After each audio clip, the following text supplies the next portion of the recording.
Salut à toutes et à tous, on est parti aujourd'hui pour vous présenter le jeu Master of Orion Ad Astra. C'est un jeu qui est disponible sur GameFound et je vais vous le présenter aujourd'hui en long, en large et en travers. Pourquoi? Parce que vous allez voir, c'est un jeu titanesque où on va gérer des ressources, des cartes, des attaques, de l'expansion, on va gérer de la diplomatie. Bref, c'est un jeu qui fait absolument tout. On est parti.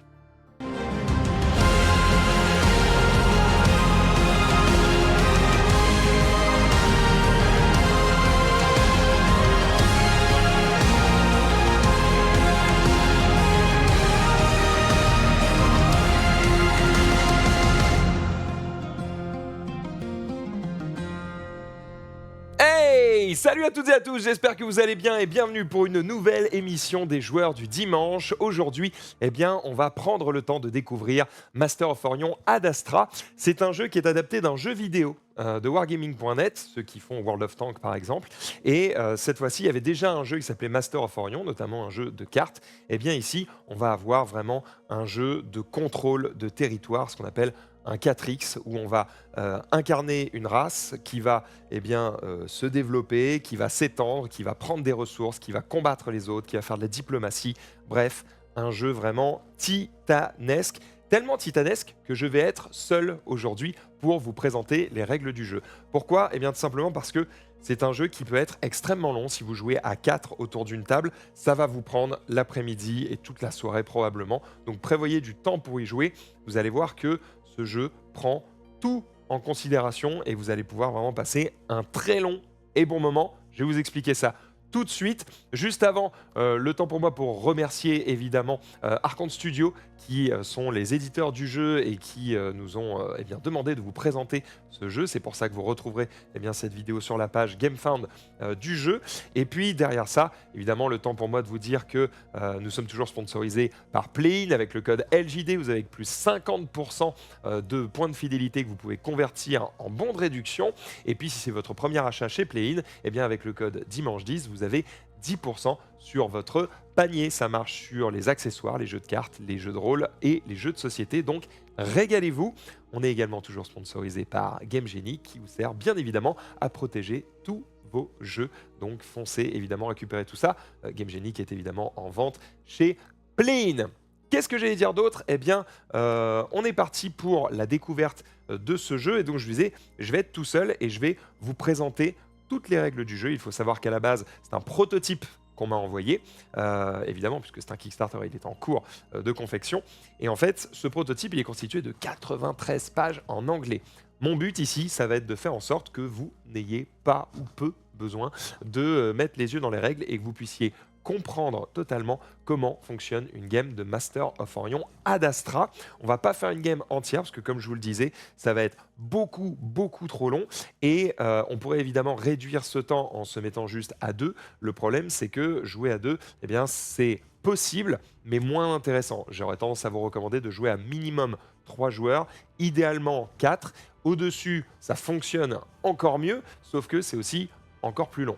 Donc méfiez-vous de ça, mais normalement, je vous laisse faire vos bails. Si vous avez le groupe de potes nécessaire pour jouer à ce genre de jeu, vous savez très bien comment ça va se passer. Alors, on est parti. Je vais vous expliquer comment fonctionne le jeu, c'est-à-dire comment la partie s'arrête, comment on gagne des points de victoire, à quoi ressemble une manche, à quoi ressemble un tour de jeu, et qu'est-ce qui se passe entre chaque tour de jeu. Et normalement, une fois que vous aurez ça, vous aurez à peu près tout compris, et j'illustrerai bien sûr avec quelques exemples pour que vous puissiez bien comprendre ce qui va se passer dans la partie.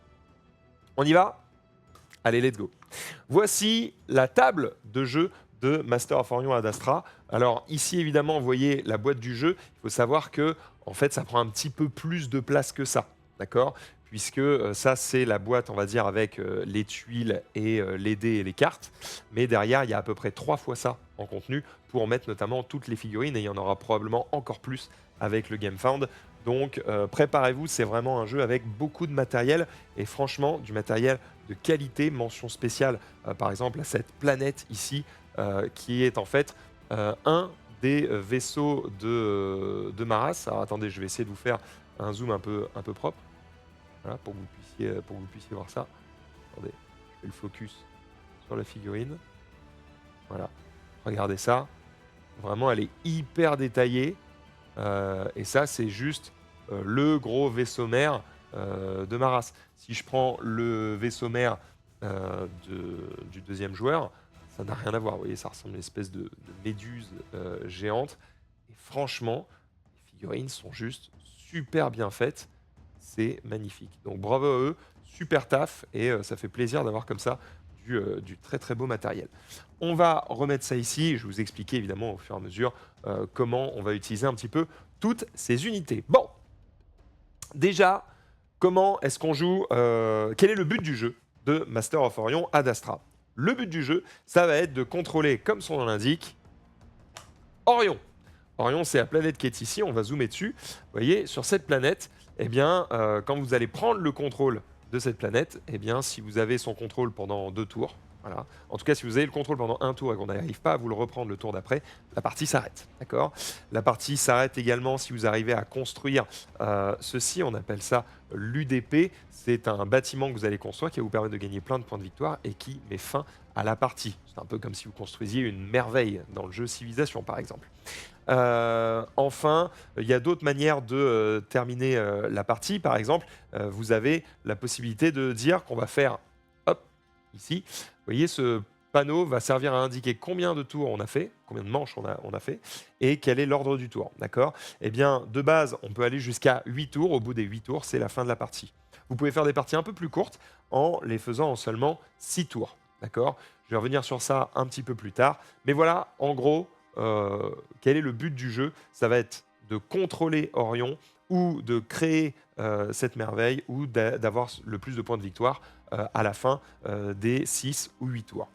Comment est-ce qu'on gagne des points de victoire? Alors, il y a plein de manières de gagner des points de victoire et ils sont résumés sur cette tête de jeu qui, vous allez voir, vous sera très pratique. Alors, je vais zoomer dessus pour que vous puissiez bien voir les possibilités.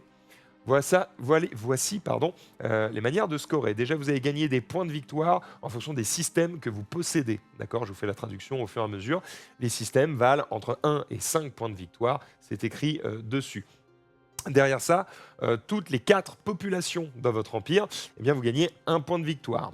Vous gagnez aussi 1 point de victoire pour chaque branche technologique que vous avez menée au niveau maximum. Vous gagnez 1 point de victoire pour chaque token d'empire que vous avez récupéré. Je vous expliquerai ça un petit peu plus tard. Vous pouvez notamment les gagner en faisant des missions publiques. Vous avez gagné des points de victoire pour chaque autre joueur dont vous avez de l'influence sur son système, sur lequel vous avez de l'influence sur son système. Et puis derrière, vous allez évidemment gagner des points de victoire en faisant des missions secrètes, en trouvant des cartes d'anomalie et sur certains bâtiments spécifiques, notamment les HTTP, les TCP et les UDP. Oui, ce sont des protocoles Internet. Vous avez capté un petit peu les jeux de mots. D'ailleurs, ils ont donné des noms particuliers à ça. Vous voyez, ici, HTTP, en fait, c'est un hyperplanar transfer tracking premise. Et ici, on a transpondeur control plant. Et ici, ultra planar dysmorphic prospector. Voilà, donc c'est évidemment pas les vrais acronymes de HTTP, TCP, UDP, mais on apprécie évidemment les petits détails. Sachez que vous perdrez des points de victoire en fonction de votre niveau d'agitation, le unrest level. L'agitation, vous allez voir qu'il va être marqué sur ce panneau. J'y reviendrai un petit peu plus tard, un panneau qui va représenter tout votre income de nourriture, de production, de science, de crédit. Et ça, c'est le mécontentement, l'agitation de votre empire. Mais vous verrez ça un petit peu plus tard, j'y reviendrai. Voilà comment on gagne des points de victoire, d'accord? Maintenant que vous savez comment on gagne des points de victoire et comment s'arrête une partie, eh bien, je vais devoir vous expliquer un petit peu comment se déroule une manche. Une manche dans Master of Orion, c'est pas extrêmement compliqué. En fait, ça se déroule en 2 phases. La première phase, ça va être une phase de draft. Le cœur du jeu, il se situe sur ce paquet de cartes, le paquet de technologie. D'accord? Ce paquet de technologie, je vais vous montrer à quoi il ressemble. Vous voyez, donc c'est vraiment ça. Et en fait, si je me mets, attendez, voilà, si je me mets ici, vous allez voir qu'une technologie, ça ressemble à ça. Ça veut dire que on a, attendez, je décale un petit peu ma fiche. Voilà. On va avoir ici une icône qui va indiquer l'action qu'on peut faire avec cette carte. Ici, on va avoir le prérequis pour savoir si on peut construire cette carte ou pas, si on peut développer cette technologie plutôt. Et ici, vous avez l'effet de la carte. D'accord? Pourquoi est-ce que c'est le cœur du jeu? Eh bien, tout simplement parce que pendant la première manche, ce que vous allez faire, enfin, pendant la première phase, pardon, d'une manche, Vous allez chacun piocher 5 cartes. D'accord? Hop, 1, 2, 3, 4, 5. Voilà. Parmi ces 5 cartes, vous allez en choisir une. D'accord? Par exemple, je vais prendre celle-ci. Puis vous donnez les cartes à votre voisin de gauche. Puis à la manche 2, à votre voisin de droite. À la manche 3, voisin de gauche, etc. Et en fait, on va tous drafter ces cartes-là jusqu'à en avoir 3 en main. D'accord? Donc là, par exemple, au hasard, je vais prendre celle-ci. Et les 2 qui me restent, eh bien, on va les mettre de côté. OK? Une fois qu'on a fait ça, on va passer à la phase 2. Donc là, on va avoir dans notre main les 3 cartes de technologie qu'on vient de drafter, plus les cartes de départ qu'on a toujours dans notre main. Donc on a 5 cartes de départ qui sont les suivantes. On a la carte qui est la carte de mon espèce, de ma race. Ici, les silicoïdes Krag. Donc en gros, nous, on est des cailloux géants. Vous allez comprendre un petit peu à quoi ça sert. Et on a des cartes basiques qui permettent de faire toutes les actions standards du jeu. D'accord? Voilà à quoi ça ressemble. Vous allez comprendre, évidemment, comment ça fonctionne. Je vais récupérer toutes ces cartes en main, et là, c'est le moment où je vais pouvoir faire toutes les actions que je veux. Quand je vais faire une action, eh bien, je vais, par exemple, ici, jouer une carte. Je vais indiquer que avec cette carte, je veux faire soit un vol, soit une attaque, soit une invasion, soit une exploration. Je vais faire l'action, puis ce sera la fin de mon tour immédiatement. En fait, pendant votre tour d'action, vous avez le droit de faire autant d'actions gratuites que vous le souhaitez. Les actions gratuites se trouvant juste ici. D'accord? De base, on a la possibilité d'échanger tout ce qu'on veut avec n'importe qui. D'accord? Sachant qu'on peut évidemment négocier, rajouter de la thune, on peut même rajouter des cartes, par exemple ici, des diplomates qui vont nous permettre d'aider l'adversaire à accepter notre trade. D'accord? On peut faire du travail forcé, pour ça on va obtenir des ressources, mais en échange, on va augmenter de 2 l'agitation de notre empire. D'accord? Donc ça, c'est les actions gratuites de base, mais vous verrez que vous en aurez plus au fur et à mesure que vous allez développer des technologies. D'accord? Donc vous faites autant d'actions gratuites que vous le souhaitez, puis une fois que vous avez fait vos actions gratuites, vous pouvez faire une action standard. Une fois que vous avez fait cette action standard, c'est la fin de votre tour et ça passe au joueur à votre gauche. Tout le monde va jouer comme ça, jusqu'à ce que, à un moment donné, vous n'ayez plus rien à jouer parce que peut-être vous n'avez plus de ressources, parce que peut-être vous n'avez plus de cartes, et donc vous allez dire, ok, je passe mon tour. À partir du moment où vous passez votre tour, eh bien, on va arriver à la fin de votre première manche. Et donc, imaginons que je sois le joueur rose ici, par exemple. Eh bien, parce que je suis le premier joueur à passer mon tour, je vais faire ce qu'on appelle ma phase de management. D'accord?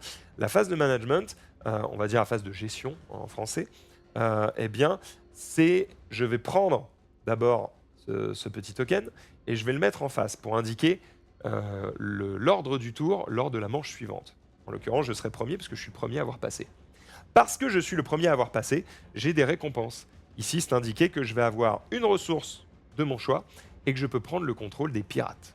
Alors ça, vous le verrez quand vous testerez le jeu de votre côté, mais les pirates, en fait, c'est une faction neutre du jeu qui démarre au centre du plateau et qui va, à chaque tour, eh bien, créer des frégates, qui va apparaître, qui va créer différents monstres, etc., qui vont vous attaquer. C'est un peu le chaos au centre du plateau. Et donc, vous allez pouvoir gérer un petit peu ça en tant que premier joueur. D'accord? Une fois que vous avez fait ça, eh bien, vous allez pouvoir réactiver tous vos vaisseaux qui sont normalement épuisés. Vous allez pouvoir retourner les cartes que vous avez utilisées et que vous ne pouviez plus utiliser. Bref, vous allez tout remettre en ordre de marche. D'accord? Puis, vous allez récupérer votre income, c'est-à-dire vos revenus. Ça veut dire que vous allez prendre ici ce qui est indiqué en nourriture, en production, en recherche, en crédit. Voilà, vous allez tout récupérer. Donc, vous allez récupérer toutes vos ressources pour la manche suivante. Une fois que vous avez fait ça, eh bien, en fonction de votre niveau d'agitation, vous allez devoir payer des ressources. Ça veut dire que si je suis ici, eh bien, je vais vous le montrer un petit peu. Si je suis ici, par exemple, j'ai moins 2. Et donc, je dois payer 2 ressources d'agitation. Donc, je vais perdre des ressources au début de mon tour. Alors là, vous allez me dire, oui, mais qu'est-ce qui se passe si on n'a pas les ressources? Alors, normalement, vous les avez forcément, puisque ça se fait à la fin de votre phase de management. C'est-à-dire que vous venez de récupérer des ressources, et là, vous devez en payer. Normalement, il n'y a pas trop de soucis sur ça. Voilà pour la phase de management qui va vous permettre, on va dire, d'entretenir vos persos, de récupérer des ressources et de vous préparer pour le tour suivant. Une fois que vous avez fait ça, eh bien, vous ne jouez plus, vous attendez que tout le monde ait fini la manche en cours, et une fois que tout le monde a terminé la manche, eh bien, on va pouvoir lancer la manche suivante. D'accord? Voilà comment se déroule une manche de Master of Orion. Maintenant, il va falloir que je vous explique quels sont les différents éléments que vous voyez sur cette table, et il va également falloir que je vous explique toutes les actions standards que vous pouvez faire, ainsi que le plateau de jeu de votre personnage. D'accord? Donc il y a pas mal de choses à expliquer. Euh, dans un premier temps, je vais vous expliquer les différents éléments que vous voyez sur la table succinctement, et après vous allez pouvoir comprendre au fur et à mesure à quoi ils servent. D'accord?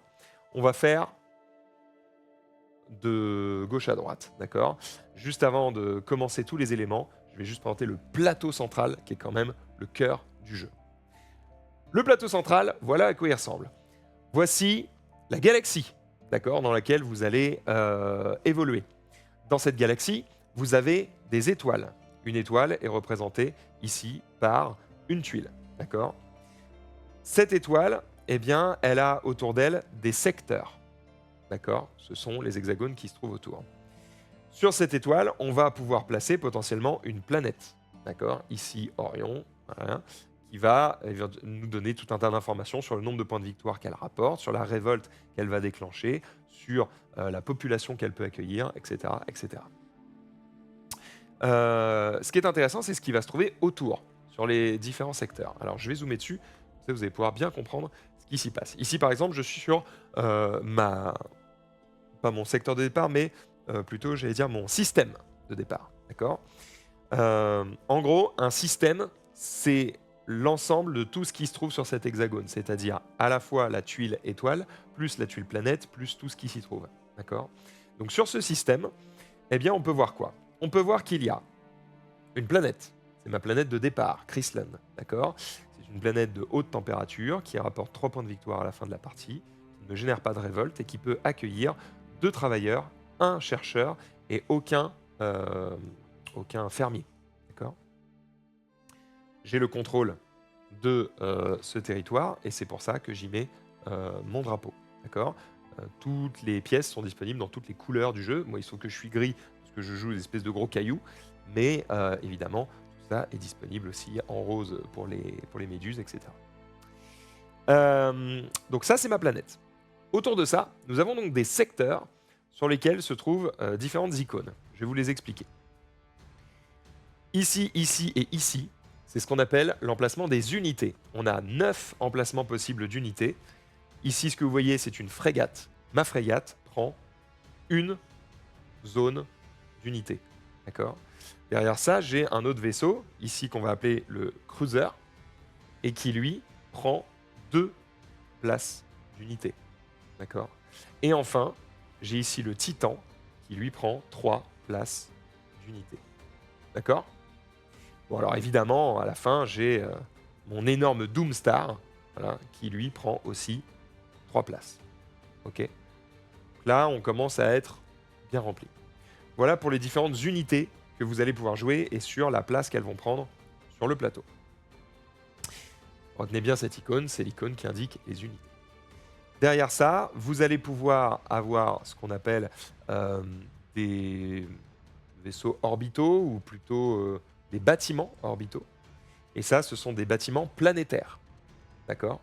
Ça veut dire que sur cette planète, eh bien, on peut accueillir jusqu'à 2 bâtiments planétaires, ainsi que un bâtiment orbital. Ok. Voilà pour les différents emplacements autour du plateau. Derrière ça, quand vous allez explorer une nouvelle planète, ça va venir avec une découverte. Les découvertes, ce sont ces tuiles. Et en fait, quand vous allez faire une découverte, vous allez en prendre 2, vous allez les retourner, vous allez choisir laquelle vous mettez. Moi, par exemple, j'ai décidé de prendre celle-ci. Je vais la mettre là. Et elle m'indique que je gagne 2 de révolte dans mon empire, donc ça ne m'arrange pas. Mais par contre, ça veut dire qu'il y a 2 anomalies dans cette zone. Les anomalies, pardon, ce sont des cartes que vous allez récupérer en allant faire l'action exploration ici et qui vont vous permettre d'avoir différents bonus. D'accord. Je m'étends pas plus sur les anomalies, j'y reviendrai plus tard. Et enfin, la dernière zone que je ne vous ai pas présentée, c'est celle-ci. Celle-ci, elle indique justement votre population. La population, elle est présentée par des dés à 4 faces. Il y a 3 types de dés. Il y a les dés verts pour les fermiers, il y a les dés bleus pour les chercheurs et les dés jaunes pour les travailleurs.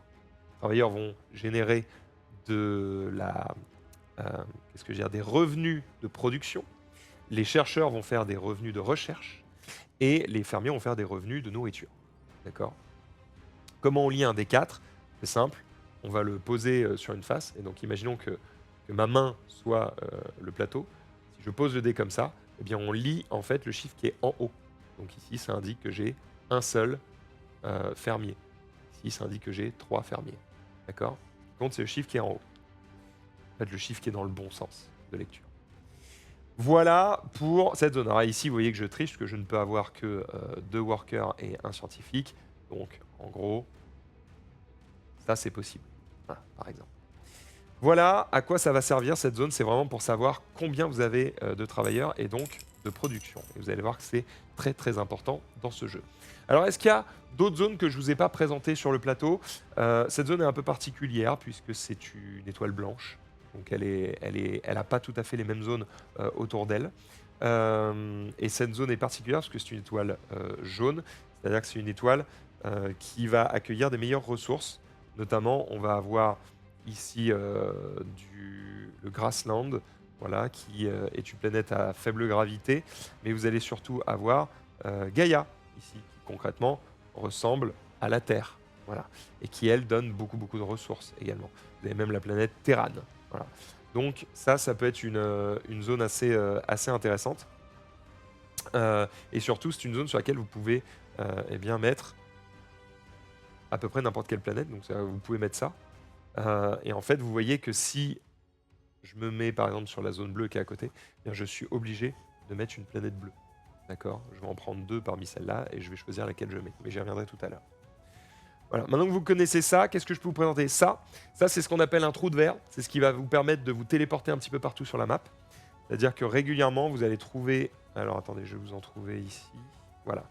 Ici, par exemple, si je découvre ça, et que je le mets là, imaginons, eh bien, ça veut dire que vous allez pouvoir vous téléporter de là à là.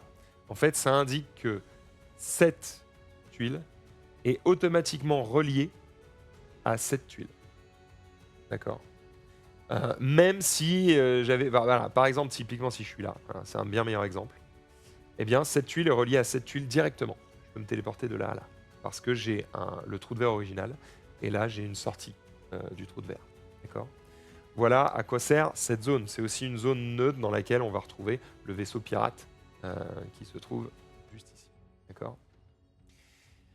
Les autres zones se ressemblent à peu près toutes, puisqu'elles ont en général 2 emplacements planétaires, un emplacement orbital, 9 emplacements d'unités, un emplacement de découverte et la zone pour mettre les unités. Donc normalement, vous avez toutes les infos. Ok.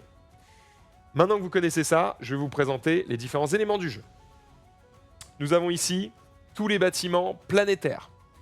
Il y en a un certain nombre. Il y en a 1, 2, 3, 4, 5, 6, 7, 8, 9, 10, 11 différents, d'accord, qui sont en un certain nombre. Et vous allez voir que globalement, il n'y en a pas tant que ça. En fait, c'est pas tant que ça le bordel. Parce qu'en fait, si je vous montre ça, vous allez tout de suite comprendre le truc. C'est que les bâtiments planétaires, en fait, c'est tout ce qui est ici. D'accord. Et en fait, ça, c'est le bâtiment de nourriture de base qui coûte 1 de production. Et ça, c'est le bâtiment évolué de nourriture qui coûte 2 de production. En fait, vous en avez que 2. Donc dès que vous allez vouloir faire de la nourriture, vous savez que vous avez le choix en fait entre 2 trucs et que ça dépend de vos moyens en fait. Vous allez toujours préférer faire celui-là, sauf que bah, évidemment il coûte plus cher. Et ça va être comme ça pareil pour la science, pareil pour la production, pareil pour la... Qu'est-ce que j'allais dire? Le gouvernement, mais on pourrait appeler ça la diplomatie. D'accord. Et ça c'est des bâtiments spéciaux qui permettent de gagner des points de victoire. Donc ici, 1 point de victoire, 3 points de victoire, 6 points de victoire, et ça déclenche la fin de partie. La particularité de ces bâtiments-là, c'est qu'on doit d'abord faire celui-là, pour ensuite le transformer en celui-ci, pour ensuite le transformer en celui-ci, et déclencher la fin de partie. Vous voyez, c'est pas la fête non plus. Pareil pour les vaisseaux orbitaux qui sont ici. Il faut d'abord faire un autre poste, pour ensuite le transformer en battle station. Ce qui n'est pas le cas des bâtiments planétaires ici. On peut tout de suite commencer par les bâtiments évolués. D'accord? Et ce que vous voyez en haut, eh bien, c'est justement les pirates, ou en tout cas, c'est les unités neutres qu'on va devoir combattre avec toutes leurs stats. D'accord? Voilà pour l'aide de jeu et toutes les pièces en plastique que vous allez pouvoir trouver dans le jeu. Ici, on a les différentes planètes qu'on va pouvoir explorer, ainsi que ici les découvertes qu'on va y faire. Ici, on a les différents tokens, à savoir, ça c'est pour savoir si nos vaisseaux sont épuisés ou en overpower, d'accord. Ici, c'est les jetons d'anomalie, pour savoir s'il reste des anomalies à découvrir sur le système. Ici, c'est nos tokens de nourriture, notre production, nos crédits et notre recherche, d'accord. Ça, c'est le compteur de tours, ok. Ici, ça va être du coup notre income, nos revenus en ressources. Ici, c'est notre plateau d'empire qui va nous permettre de savoir quelle est la particularité de notre empire, ainsi que nos ressources de départ, quelles sont nos actions de base et notre arbre de technologie, ainsi que les statistiques de nos vaisseaux. D'accord ? Je vous le présenterai en détail après. Ici, moi, je vais mettre toutes les technologies que je vais développer. Je vais mettre... Alors, Orion, je vais le remettre ici. Je vais mettre mes ressources. Je vais mettre éventuellement mes cartes de diplomate. Enfin, voilà, je vais mettre un petit peu tous mes trucs ici. Et là, mon aide de jeu basique. OK. Ici, c'est tous mes vaisseaux. Donc, des frégates, j'en ai 1, 2, 3, 4, 5, 6, 7. J'ai 8 frégates. J'ai 1, 2, 3, 4, 5, 6 cruisers. J'ai 3 titans. Je crois 3 ou 4 titans. Ouais, 3 titans, je crois. Et une seule Doom Star. D'accord. J'ai des petits drapeaux pour indiquer que je possède une zone. Et j'ai quelques outposts et quelques battle stations. D'accord. Qui sont concrètement des défenses. Hein. C'est un peu comme des tourelles géantes. Elles sont là pour défendre une zone. Voilà. Ici, je vous l'ai dit, c'est les dés de population. D'accord. Les cartes de technologie, les cartes de diplomatie, les cartes d'anomalie, donc qui sont concrètement des bonus. Voilà. Les cartes de mission, qui sont soit des missions publiques, qui sont des objectifs qu'on va pouvoir accomplir, que tout le monde va pouvoir accomplir. Voilà. Et quand on les accomplit, on gagne des points de victoire. Mais ça peut aussi être des objectifs secrets qu'on garde devant nous et qu'on révélera à la fin de la partie pour gagner des points de victoire aussi. Et j'ai tout présenté, puisque le reste, c'est juste la même chose, mais chez mon adversaire. Voilà pour les éléments de jeu. Il est temps maintenant de vous expliquer quelles sont les actions qu'on peut faire dans Master of Orion Ad Astra et comment est-ce qu'elles fonctionnent. C'est parti. Je vais rester en plan large pour le moment et je les explique ici. Donc je vous ai dit pendant mon tour, je peux faire tout un tas d'actions gratuites. Ça, je ne vais pas revenir dessus. Maintenant, je vais revenir sur les actions standards. Ok. Je vais prendre ça pour les faire un petit peu dans l'ordre et on va être bien. Hop. Voilà. Première action que je peux faire, c'est me déplacer, ce qu'on appelle voler. D'accord. Si je fais une action de déplacement, voilà comment ça fonctionne. Pour me déplacer, je vais d'abord choisir un secteur. Pardon, je vais plutôt choisir un système. Ok. Donc je vais choisir par exemple ce système, parce que j'ai une frégate dessus. Et une fois que j'ai choisi ce système, eh bien, je vais pouvoir me déplacer d'autant de systèmes que la vitesse de mon vaisseau. Il se trouve que ma frégate, il est indiqué sur mon plateau de jeu qu'elle peut se déplacer de 2 de distance. Et donc, je peux me déplacer de 2 systèmes de distance. D'accord. Alors en fait, c'est pas vraiment une histoire de système, c'est plutôt une histoire de jump point. Je vais vous expliquer le système de jump point. Vous voyez les petits ronds violets là? Eh bien, c'est justement les jump points. De base, comme j'ai 2 de déplacement, eh bien, je vais, par exemple, pouvoir aller ici. Vous voyez, ça nécessite... J'ai 2 jump points, donc je peux me déplacer ici. D'accord? Mais je peux également aller ici. Comment ça fonctionne? En gros, comme je peux me déplacer de 2 systèmes, je vais devoir prendre des systèmes qui sont liés. D'accord? Ils sont linkés. Donc je vais pouvoir me déplacer ici, ça fait 1. Et par exemple, ici, ça fait 2. D'accord?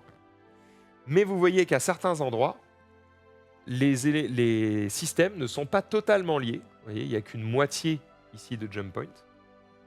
Et même certains ne sont pas du tout reliés. D'accord ? Imaginez par exemple que ici, si on avait fait ça, par exemple, eh bien vous voyez que ces deux systèmes ici ne sont pas du tout reliés. Et alors il y a un intérêt à ça, vous allez comprendre. De base, comme j'ai 2 de déplacement, je peux faire donc 1, 2. D'accord ? Sauf qu'en fait, dans votre arbre de développement technologique, vous avez un truc qui s'appelle le Jump Drive, d'accord ? Et vous avez un truc qui s'appelle le Advanced Jump Drive, d'accord ? Et donc, le Jump Drive, ça va vous permettre de sauter d'un système à un autre en ayant un jump point de moins. Ça veut dire que là, moi, de base, j'ai le droit de faire ça. Mais si j'avais le jump point, eh bien, j'aurais même le droit de faire ça. Parce que le jump point réduit de 1 le nombre de liaisons nécessaires. Et si j'avais l'advanced jump point, eh bien, j'aurais même le droit de faire ça. Parce que même si ces deux systèmes ne sont pas liés, comme j'ai l'advanced jump point, je peux quand même y aller. Alors, je peux toujours me déplacer que de 2, donc 1, 2 par exemple, mais je ne suis plus limité par les connexions entre les systèmes. Ok ? Voilà pour le système de déplacement. Sachez que quand vous faites une action, c'est vrai pour quasiment toutes les actions, mais en l'occurrence ici c'est vrai pour l'action de vol, vous pouvez dépenser un crédit pour sélectionner un système supplémentaire. Donc en fait, au début de mon action de vol, je vais pouvoir dire, je choisis système, et imaginons que j'avais une frégate ici, je choisis pour un crédit, je choisis également ce système. À partir du moment où j'ai fait ça, eh bien mon action de vol, ça va être de déplacer toute ou partie des unités que j'ai sur ces deux systèmes d'autant de cases que j'ai le droit. Donc là, mes deux frégates, elles ont 2 de déplacement. Elles n'ont pas le jump point, le jump drive, pardon. Et donc, j'ai le droit de faire 1, 2, par exemple, ou 1, 2. Voilà, si j'avais envie. D'accord ? Tout ça, c'est légal, par exemple, sur une action de déplacement. Il y a quand même un truc qui n'est pas légal dans ce que je viens de faire. C'est que je me suis déplacé ici. Et en fait, j'ai pas le droit, puisqu'ici, il y a une unité neutre. Vous ne pouvez vous déplacer qu'à un endroit que vous contrôlez, ou à un endroit qui n'est contrôlé par personne. S'il y a une unité neutre ou ennemie quelque part, vous ne pouvez pas vous y déplacer. Vous pouvez y aller, bien sûr, mais ça ne s'appelle pas une action de déplacement. Ça s'appelle une action d'attaque. Et oui, il va falloir se faire la guerre, les amis. Donc voilà, là, globalement, j'aurais pu aller là, j'aurais pu aller là, j'aurais pu aller n'importe où, mais pas à un endroit où il y a déjà des mecs. Voilà pour l'action de déplacement. Ok ? Alors sachez que, petit détail, vous pouvez overcharge votre déplacement, d'accord ? Pour ça, il va falloir en fait dépenser certaines ressources qui vont vous permettre d'overcharge et donc de vous déplacer d'un de plus. Et ça, je vous laisserai découvrir, ça dépend de vos races, ça dépend de vos cartes, etc. J'enchaîne avec la deuxième action possible, l'attaque. Comment fonctionne l'attaque ? Imaginons qu'on ait une frégate ici, d'accord ? Eh bien, si j'ai envie d'attaquer cette frégate, voilà comment ça va fonctionner. Je vais sélectionner un système. Si je paye un crédit, je peux en sélectionner un deuxième. Si je paye un autre crédit, un troisième, etc., etc. Et je vais déplacer tout ce que je veux ici. Donc, par exemple, ici, je dépense un crédit, je sélectionne ces deux systèmes et je me déplace ici. D'accord ? Alors, c'est pas exactement comme ça que ça fonctionne. En fait, je vais dire j'attaque cette zone. D'accord ? Une fois que je sais que j'attaque cette zone, eh bien, on va jouer avec des dés, les amis. Pour ça, c'est simple. On va regarder la puissance de feu de chacun des mecs en conflit. Donc là, moi, par exemple, comme j'ai 2 frégates, eh bien, j'ai 2 de puissance de feu. D'accord ? Derrière ça, je vais pouvoir décider... Je vérifie juste un truc. Ouais, non, c'est bon. Ouais, c'est ça. Donc, je vais avoir 2 dés parce que j'ai 2 frégates. Mon adversaire va avoir 1 dé parce qu'il a une seule frégate. Vous pouvez évidemment augmenter ce nombre avec toutes les cartes et les effets de technologie que vous allez avoir. Ça, vous allez comprendre évidemment juste après. puisque devant vous, vous avez tout un tas de cartes que vous avez développées et qui des fois vont vous permettre de lancer des dés supplémentaires. Ou des dés en moins. Par exemple, ici, j'ai un bouclier qui me dit Shield combat. Une fois par manche, vous pouvez l'utiliser avant de lancer les dés, gagner un bouclier, mais perdez un dé. Voilà. Donc imaginons que j'utilise. Voilà. Par exemple. Donc là, je vais gagner un bouclier, mais je vais perdre un dé. Donc là, on va chacun lancer un dé.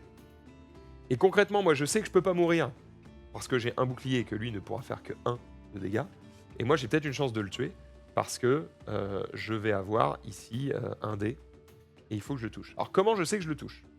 C'est simple. Par exemple, je pourrais utiliser mon laser cannon. Je vais vous le montrer ici. Ça me dit que si je mets dessus un dé qui fait 4 ou plus, ou plusieurs dés jusqu'à faire 4 ou plus en valeur, alors je pourrais infliger un dégât. Je vous montre comment ça marche. Je lance mon dé. J'ai fait 4. Je lance son dé. Il a fait 4. Très bien. Maintenant qu'on a fait ça, eh bien, moi, je vais décider d'utiliser ce dé sur ma carte laser cannon. Comme j'ai mis un 4 dessus, j'inflige un dégât. En fait, vos dés ne vont pas indiquer directement vos réussites et les dégâts que vous faites. Ça va vous donner des ressources que vous allez pouvoir dépenser sur vos cartes ou sur votre plateau de jeu, puisque moi, de base, j'ai une action de combat sur mon plateau de jeu. Je vais vous la montrer. Juste ici, en fait, j'ai une action de combat sur le plateau de jeu qui dit que, autant de fois que je le souhaite, je peux dépenser 5 sur mes dés pour faire un dégât. Alors, évidemment, mon canon est mieux puisqu'il ne coûte que 4. D'accord. Donc là, je mets mon 4 dessus, je fais un dégât. Lui, il va faire pareil, il va mettre son 4 sur son canon. D'accord. Une fois qu'on a fini de faire tous nos effets, d'activer tous nos dégâts, etc., eh bien, on va s'infliger les dégâts simultanément. Pour ça, eh bien, lui, il va m'attaquer. Alors, comme c'est moi qui attaque, j'attaque en premier, d'accord. Je vais du coup infliger un dégât. Il n'a pas de défense. Il n'a que 1 point de vie sur sa frégate. Elle est morte. D'accord. C'est pas parce qu'il est mort qu'il n'inflige pas ses dégâts. On va considérer que le tir est déjà parti. Nos tirs se sont croisés. Voilà. Eh bien, lui, il a mis 4. Il m'inflige aussi un dégât. Sauf que, parce que j'avais mon bouclier, on va prendre le nombre de dégâts qu'il fait. On va soustraire le nombre de boucliers que j'ai. Et la différence, c'est ce qui va m'être infligé en dégâts. Il se trouve que je vais subir 0 dégâts. 1 moins 1, 0. Et donc, je ne perds aucun vaisseau. D'accord. Là, pour le coup, je suis très content puisque on va regarder ce qui se passe à la fin des dégâts infligés. S'il reste des vaisseaux aux 2 joueurs, eh bien, on peut démarrer un nouveau tour de combat.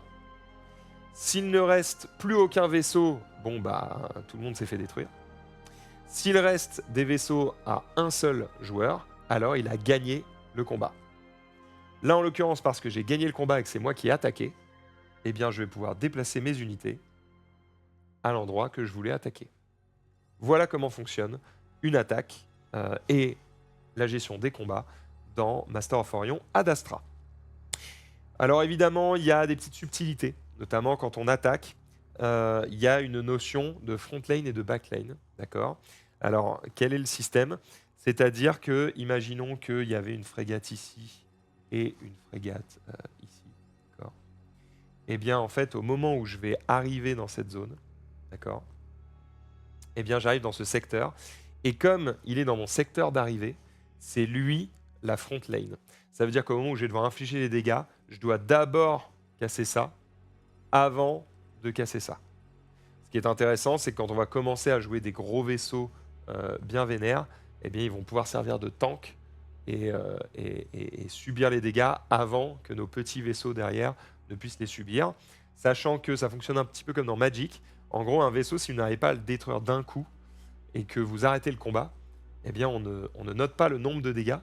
En fait, il revient full life. D'accord. C'est comme si on attaquait les boucliers et que les boucliers se rechargeaient à la fin d'un combat. D'accord. Donc c'est soit vous détruisez une unité complètement, soit elle revient full life à la fin du combat. Alors là, moi par exemple, mes frégates, elles ont 1 point de vie, mes croiseurs, ils en ont 3, mes titans en ont 4 et mon Doomstar en a 6. Voilà, pour que vous vous rendiez compte un petit peu de la difficulté pour combattre les ennemis. Voilà pour le système de combat, les amis. Je continue avec l'invasion. Alors, pour l'invasion, c'est simple. On va dire qu'il y a une planète qui se trouve ici, d'accord? Et qu'il y a déjà une unité qui s'y trouve. Bon, mon ennemi a fait une erreur, c'est qu'il a laissé cette zone sans surveillance. Et donc, du coup, je n'ai plus qu'à venir ici et à faire une invasion. L'invasion, comment ça marche? D'accord? Alors, soit il a laissé sans surveillance, soit je viens de lui botter le cul, et donc la zone est libre. D'accord? Il n'y a pas de défense. Maintenant qu'il n'y a pas de défense, eh bien, je vais pouvoir faire une invasion. L'invasion, ça consiste à faire justement des effets d'invasion, des tests d'invasion. Alors pour ça, par exemple, mon effet de base, je vais vous le montrer ici. Moi, mon effet de base ici sur ce plateau, il indique que, pardon, c'est ici, hop, invasion. Je vais lancer en fait un dé par unité présente au moment de l'invasion. Et à chaque fois que je vais faire 5 ou plus, eh bien, je vais pouvoir retirer une population de la planète que j'essaie d'envahir ou voler un jeton d'empire. D'accord? Les jetons d'empire donnent des points de victoire. Ça, c'est basique. Il faut que l'adversaire en ait. Et tuer la population, à quoi ça sert? Bien là, par exemple, j'ai une frégate. Je vais lancer un dé. Je suis un grand joueur puisque j'ai fait 5.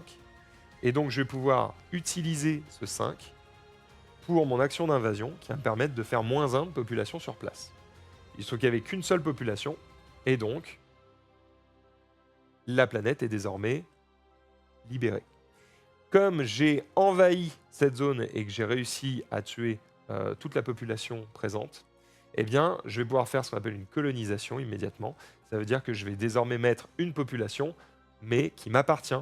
Et donc là, je vais décider, par exemple, de mettre, hop, alors j'ai pas le droit, je vais mettre un fermier. Voilà. Et donc maintenant que j'ai mis ce fermier, eh bien, il m'appartient. Et pour se souvenir qu'il m'appartient, je vais mettre mon drapeau dessus. Voilà. De base, on va dire qu'il y avait le drapeau de mon adversaire qui s'y trouvait. Eh bien, je l'enlève et je mets le mien. Comme ça, on se souvient que c'est à moi qu'appartient cette zone. Voilà comment on fait une invasion.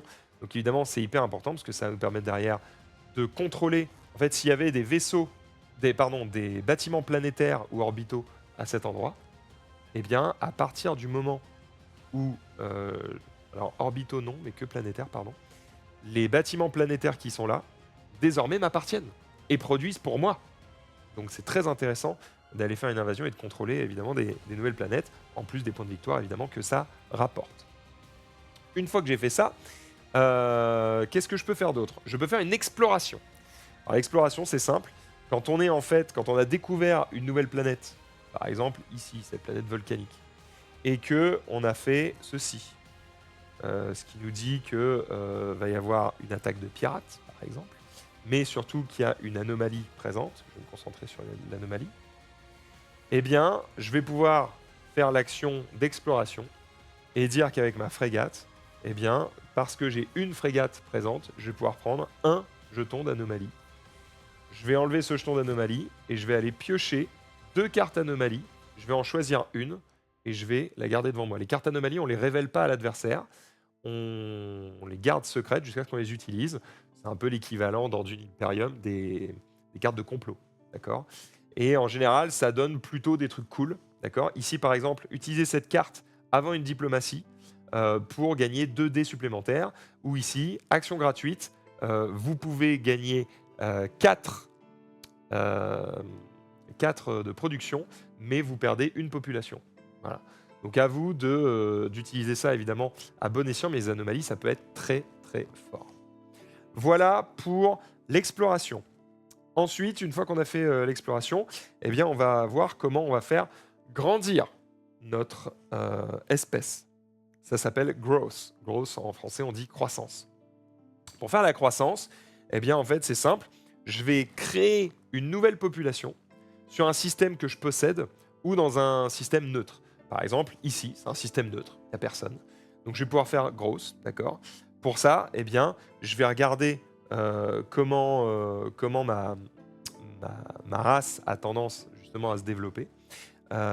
Et en général, ce qui va se passer, c'est que ici, si j'avais une race normale, j'aurais juste à payer 1 de nourriture et ça me créerait un mec. D'accord? Imaginez. Puis après, si je voulais continuer à faire de la croissance, je devrais payer 2 de nourriture pour faire mon deuxième mec. D'accord?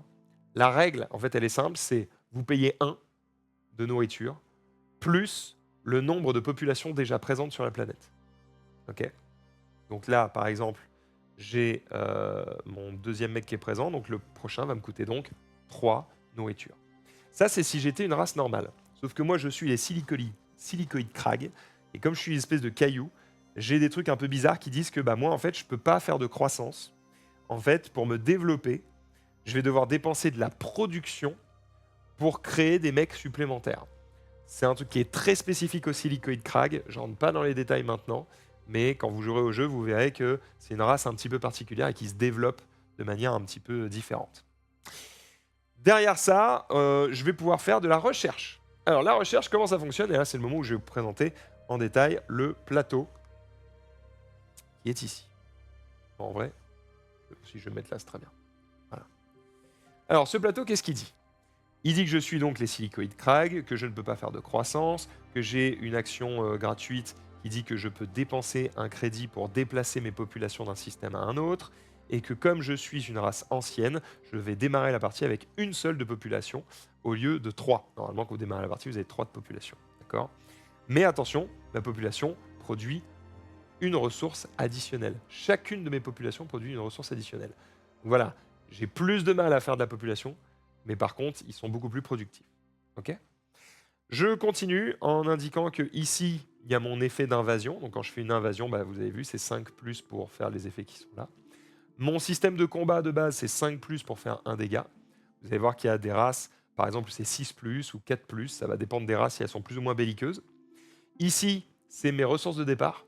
Donc je vais avoir 0 de nourriture, 4 de recherche, 4 de production, 3 crédits. Et je vais démarrer au niveau 1 de l'engineering. C'est pour ça qu'on va mettre hop, un petit cristal ici. D'accord. Ici, c'est le logo de ma race. Voilà à quoi je ressemble. Ici, on a les stats de nos vaisseaux. Donc là, j'ai frégate, croiseur, titan, Doomstar. Vous voyez combien ça coûte en production pour créer ces bâtiments. Vous pouvez également, à un moment donné, les recycler si vous n'en avez plus besoin. Dans ces cas-là, à la fin de la manche, ça vous rapportera 1, 1, 3. Ici, vous ne pouvez pas recycler le Doomstar. Ici, vous voyez le firepower, donc la puissance de feu de chacune de ces unités, et également les points de vie de chacune de ces unités, et la vitesse de déplacement de chacune des unités. Moi, ils se déplacent tous de 1, sauf la frégate qui se déplace de 2. D'accord ? Et puis, ils ont des effets particuliers qui sont indiqués en dessous, mais ça dépend de chaque race. Je vous laisserai découvrir quand vous jouerez au jeu. Et enfin, on a l'arbre de technologie, et c'est ça qui nous intéresse, parce que là, on va faire l'action de recherche. Quand vous faites l'action de recherche, vous allez choisir un arbre de technologie, donc une colonne. Vous allez ensuite payer la recherche nécessaire. Donc là, par exemple, si je veux passer ma biologie et chimie au niveau 1, je vais devoir payer 2 de recherche. D'accord? Et hop, je vais mettre mon cube ici. Et c'est parti. Si je veux passer désormais au niveau 3, je vais devoir refaire une action de recherche et payer 3 pour passer ici, etc., etc. Voilà comment ça marche. Alors évidemment, comme la plupart des actions, on peut aussi dépenser un crédit pour dire, bah, en fait, au lieu de choisir un arbre de technologie, je vais en choisir 2, ce qui va me permettre de pouvoir évoluer de une case dans chacun de ces arbres. À chaque action de recherche technologique, vous ne pouvez avancer que d'une ligne. D'accord ? Donc là, par exemple, si je dépense un crédit et que je choisis biologie et physique, eh bien, je vais pouvoir dépenser 4 pour chacun les descendre au niveau 1. On ne peut pas dépenser 7 pour dire « Ah bah vas-y, je fais 5 plus 2 et je fais ça ». Non, je peux pas, je peux ne déplacer que de 1 en 1. Ok ? Voilà pour la recherche. Alors à quoi ça sert ? Cet arbre, il va vous permettre notamment de construire un nouveau bâtiment. C'est-à-dire dès que vous voyez une icône ici de bâtiment planétaire, ça veut dire que évoluer sur cet arbre va vous permettre de faire ce bâtiment, ce bâtiment, ce bâtiment, ce bâtiment, ce bâtiment, ce bâtiment, ce bâtiment, ce bâtiment, ce bâtiment. Ok ? Derrière ça, vous avez des effets un petit peu particuliers. Le Gem Drive, je vous ai dit tout à l'heure, c'est pour déplacer plus vite. D'accord ? Le Advanced Scrapping, c'est des trucs qui vont vous permettre de... Parce qu'en fait, de base, vous pouvez scrap vos frégates, mais en fait, avec l'Advanced Scrapping, vous allez pouvoir recycler vos cruisers, et avec le Super Scrapping, vous allez pouvoir recycler vos titans. D'accord ? Et enfin, il y a des trucs un peu différents. Les Better Diplomates et Super Diplomates, c'est ce qui va vous permettre de faire... Parce que de base, vous allez faire l'action 1 de vos diplomates, mais si vous ou votre cible avez Better Diplomate, vous allez pouvoir faire l'action 2. Et si vous ou votre cible avez Super Diplomate, vous allez pouvoir faire l'action 3. Voilà à quoi ça sert. Tous les autres trucs qui ont notamment un petit logo me concernant, ce sont en fait des éléments qui sont propres à ma race et que je vais vous présenter maintenant. Puisque, en fait, si on retourne l'aide de jeu ici, même pas, c'est ici, on voit les 4 technologies qui sont propres à ma race et qui ont un effet très particulier. D'accord ? Si vous voulez des détails sur ce que font les différents bâtiments, eh bien, tout est ici. Comme ça, vous savez ce que vous avez envie de développer ou pas comme technologie. Et normalement, vous avez à peu près toutes les infos ici sur la partie recherche et technologie. Ensuite, on a l'action de construction. Alors, comment fonctionne la construction ? Pour ça, rien de plus simple. On va revenir ici sur le plateau. On va choisir un système. On va dépenser des ressources de production. Et on va pouvoir construire un bâtiment, si on a payé le bon truc, au bon endroit. D'accord ? C'est aussi simple que ça. À partir du moment où on construit, ça va faire évoluer notre income, puisqu'en général, on va construire des bâtiments qui vont améliorer nos revenus de production, de recherche, de nourriture ou de crédit. Et donc, on va essayer d'avancer un petit peu sur ces pistes-là. Voilà pour la construction. La construction permet aussi, évidemment, de construire des unités orbitales, des bâtiments orbitaux, donc qui vont servir de défense à notre système, et des unités, bien sûr, pour faire des frégates, des croiseurs, des titans ou des Doomstars. Et enfin, dernière action, ça va être la diplomatie. La diplomatie, elle permet de faire plein de choses, et donc je vais revenir sur cette vue-là pour que vous puissiez bien la comprendre. La diplomatie, elle va vous permettre d'utiliser vos jetons d'influence, plus potentiellement un crédit pour augmenter votre diplomatie. Et ça va vous permettre de faire un test de diplomatie et donc de lancer des dés. C'est un peu comme un jeu de rôle, d'accord ? Si j'utilise un jeton d'influence, donc ça ressemble à ça, jeton d'influence, eh bien je vais le retourner. Ça va me donner un dé. Je vais utiliser un crédit. Ça va me donner un deuxième dé. Et je vais lancer ces dés. Il se trouve que j'ai fait 4, d'accord ? Bon, comme c'est pas un très bon lancer de dés pour les besoins des exemples, je vais augmenter un petit peu. Voilà, je vais juste faire ça, ok ? Avec ce 3 et ce 2, qu'est-ce que je peux faire ? Bien, je peux faire toutes les actions qui sont là. Et alors, je vais vous montrer un petit peu ce qui est possible. Si je vais ici, ouais, voilà. Ici, pour... attendez, je vais zoomer un peu plus, je pense. Voilà. Ici, qu'est-ce que ça me dit ? Je peux développer mon influence. Enfin, répandre mon influence. Pour ça, il me suffit de dépenser 2 ou plus. Et ça me permet de choisir un système qui est relié à un système qui est déjà sous mon influence. Et je vais pouvoir choisir un système... Enfin, si mon système choisi n'est sous l'influence d'aucun autre joueur, eh bien, je vais pouvoir placer mon token d'influence. Ce qui est intéressant, c'est que ça va me permettre de faire de prochaines actions de diplomatie plus puissantes, puisque je lancerai plus de dés.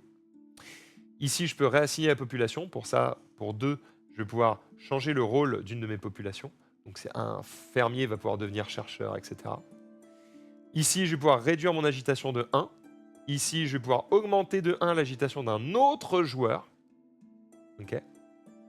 Et en dessous, on a des actions qui demandent un peu plus. Donc, par exemple, ici, pour 4, je peux embaucher un nouveau diplomate. Donc là, vous voyez que j'ai pas assez. Je vais devoir dépenser les 2 dés pour que ça fasse 4 ou plus et que je puisse embaucher un nouveau diplomate. Pour ça, je vais piocher 3 cartes diplomates. Je vais en choisir une. Et en fait, vous allez voir que les diplomates, ils sont intéressants. Puisque, par exemple, ici, quand je vais jouer ce diplomate, il y a 2 manières de jouer les diplomates. Je vous explique ça rapidement. Soit je fais l'action gratuite de faire un échange. Dans ce cas-là, je peux dire « Ah, vas-y, je vais te donner 3 de production si tu me donnes 2 de bouffe, parce que j'ai besoin de bouffe. » D'accord, par exemple. Lui, imagine, il refuse, ça l'intéresse pas trop. Je peux lui dire « Ok, bah, si tu veux, en plus de la production, j'ajoute un diplomate qui va te donner de la production en plus. » Normalement, tu devrais être assez content. Bon, il décide d'accepter. Eh bien, le truc, c'est quand vous proposez de donner un diplomate, vous n'avez pas à montrer cette carte.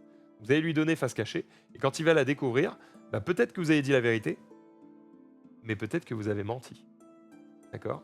Et ici, en l'occurrence, ce diplomate-là, c'est pas juste un diplomate, c'est aussi un espion. Et ceux qui ont le trait espion eh bien en fait, ils vont plutôt avoir un effet positif pour vous et pas vraiment pour votre cible. Par exemple, là, vous voyez, le diplomate de base silicoïde, il donne de la production à ma cible. Donc, je vais dire, ah bah tiens, je te donne ça, bravo, tu as gagné de la production, je suis un frère. Donc c'est vraiment de la diplomatie entre joueurs pour dire je t'aide, tu m'aides, et on va s'entraider pour battre les autres. Mais je peux aussi lui faire un coup en traître, lui envoyer un espion. Ça, il le découvrira que quand on fera le trade. Et à ce moment-là, bah, tu vois, ici, ça dit quand la cible va passer son tour, faites l'effet. Donc là, en l'occurrence, moi, l'effet, c'est, si je fais le premier effet, ça dit que l'initiateur, donc moi, qui ai donné le diplomate, va voler un jeton d'empire capturé à la cible. Donc, si lui, il a récupéré des jetons d'empire, eh bien, je vais pouvoir, hop, lui voler, et chaque jeton d'empire, c'est un point de victoire à la fin de la partie. Et ici, je peux en capturer 2 si j'ai amélioré mes diplomates, si je suis en supérieur diplomate. Donc voilà à quoi ça sert de récupérer des diplomates, c'est ça vous permettre de bluffer sur est-ce que je te donne un truc cool ou pas. Parce que de base, ils sont tous cool, mais évidemment, il va y avoir des espions. Alors, ils sont pas tous méchants, hein. Lui, par exemple, c'est un vrai diplomate sympa. Voilà. Quand je le donne, il va le garder jusqu'à la fin de la partie, et ça lui permet de rejeter n'importe quel diplomate. C'est quand même plutôt cool. Okay. Voilà le genre de choses possibles. Il y a plein d'effets possibles hein, sur les diplomates, vraiment. Il y a des points de victoire, il y en a qui font de l'attaque, de la nourriture, de la production, qui donnent des dés, etc. Bref, il y a plein de diplomates possibles. Voilà pour ce qui est d'embaucher un nouveau diplomate. Qu'est-ce qu'on peut faire d'autre? Ici, j'ai pas assez, il aurait fallu 6. Mais si j'avais 6, j'aurais pu remplacer une influence. Donc pour ça, je vais choisir un système relié à un système qui est sous mon influence. Je vais retirer un jeton d'influence du système et mettre le mien à la place. Donc c'est exactement comme spread l'influence, sauf que je peux le faire même s'il y a un jeton adverse. Et du coup, en plus, je retire le jeton adverse. Donc c'est trop bien. Et enfin, il y a capturer un diplomate. Ça coûte 8. Mais par contre, ça permet de retirer n'importe quel diplomate en jeu et de le prendre comme si c'était mon diplomate. D'accord. Ça, c'est assez fort. Alors, dernier truc d'ailleurs pour les diplomates, il faut savoir que quand on vous donne un diplomate et que du coup il s'active, d'accord, eh bien, au moment où il va s'activer, je vais faire son effet et je vais le récupérer. Ce qui veut dire que derrière, je vais pouvoir le jouer à un autre joueur. Donc les diplomates, ils vont un peu tourner d'empire en empire comme ça en fonction des différents joueurs. Voilà pour l'action de diplomatie. Je vous ai expliqué toutes les actions standards. Je vous ai expliqué comment gagner des points de victoire. Je vous ai expliqué les actions gratuites. Je vous ai expliqué le plateau de joueurs. Je vous ai expliqué le plateau ici. Je vous ai expliqué toutes les ressources. En vrai, ça y est, vous savez jouer au jeu. Le seul twist que je ne vous ai pas donné en détail, mais je vous l'ai expliqué un petit peu au début de la partie, c'est que là, si on commence par exemple à faire un tour de jeu, d'accord, eh bien, par exemple, je vais pouvoir dire que je vais tricher exprès juste pour l'exemple, n'est-ce pas? Et donc, j'avais pas une autre carte en dessous, là? C'est moi qui fais une bêtise? Pas grave, je vais la retrouver. Voilà, très bien. Je vais dire par exemple, ok, première action, je vais jouer ce super alliage. Ok. Ça va me permettre de faire une action de construction, parce qu'il y a cette icône ici. Je vais faire totalement mon action de construction. Donc là, je vais dépenser des ressources, je vais créer des frégates, je vais créer des bâtiments, etc., comme je vous ai montré. Puis une fois que j'ai terminé mon action de construction, on va regarder si j'ai le niveau technologique nécessaire ici en ingénierie. Il se trouve que oui, j'ai 1 en ingénierie. Et donc, je vais laisser cette carte face visible devant moi. Elle va devenir une technologie développée, d'accord? Et j'ai désormais les super alliages. Et ça veut dire que désormais, une fois par manche, je vais pouvoir faire une action de construction en dépensant un crédit au lieu de jouer une carte. Ça va me permettre du coup de faire des actions en plus. Et donc là, vous avez un peu le mélange, ce que je dirais, de Narak et de Dune. C'est-à-dire que vous avez le côté de Dune Imperium où vous allez utiliser des icônes qui sont sur vos cartes que vous allez jouer pour faire des actions particulières. Bon, sur Dune, c'est pour aller sur des lieux particuliers, mais vous avez compris l'idée. Et vous allez également faire un certain nombre de tours pour dépenser vos ressources pour vous développer. Et quand vous n'aurez plus de ressources, vous allez passer votre tour et attendre le tour suivant. Et ça, c'est le principe de Narak, où pareil, tout le monde dépense ses ressources. Et le but, c'est de passer son tour le plus tard possible et donc de faire le plus d'actions possible. Donc ce genre de carte va te permettre de faire une action de plus que les autres parce que tu as une carte de plus que les autres, etc. etc. Bref, voilà comment ça fonctionne. Et c'est comme ça que vous allez pouvoir améliorer vos capacités de combat, de diplomatie, de vol, d'invasion, d'exploration, etc., etc., etc. Voilà comment ça marche. Je crois que vous savez tout. À la fin de la partie, on fait donc le décompte des points de victoire. Celui qui en a le plus l'emporte. C'est pour ça qu'il n'y a pas de décompte de points de victoire pendant la partie. Parce qu'en fait, c'est pas parce que ici j'ai 3 points de victoire et que j'ai des vaisseaux et des trucs qui me donnent des points et machin que je vais les garder. Peut-être qu'on va me détruire cette zone, peut-être qu'on va me la récupérer, peut-être qu'on va me voler des points de victoire. Donc en fait, ce qui compte, c'est qui a le plus de points de victoire à la fin de la partie. Pendant la partie, il peut y avoir 1 milliard de rebondissements et de changements de leader. Si je suis, et ce sera la dernière chose, le dernier joueur à passer mon tour, eh bien, je vais pouvoir ajouter une carte de mission.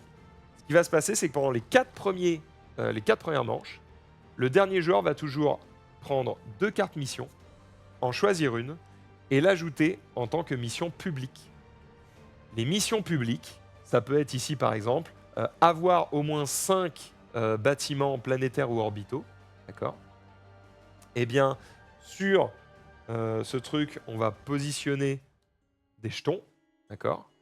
Donc on va mettre un jeton de chaque race, d'accord ? Alors, où est le jeton de mon adversaire ? Voilà, ici par exemple, ok. Et en fait, ce qui va se passer, c'est que si je fais à la fin de ma manche, je vois que j'ai réalisé une mission publique, eh bien, je vais pouvoir récupérer mon jeton d'Empire, c'est le mien, faut pas me le voler. Mais je vais également voler un jeton d'Empire d'un de mes adversaires. Bon, ici, si on n'est que 2, forcément, ça va être lui.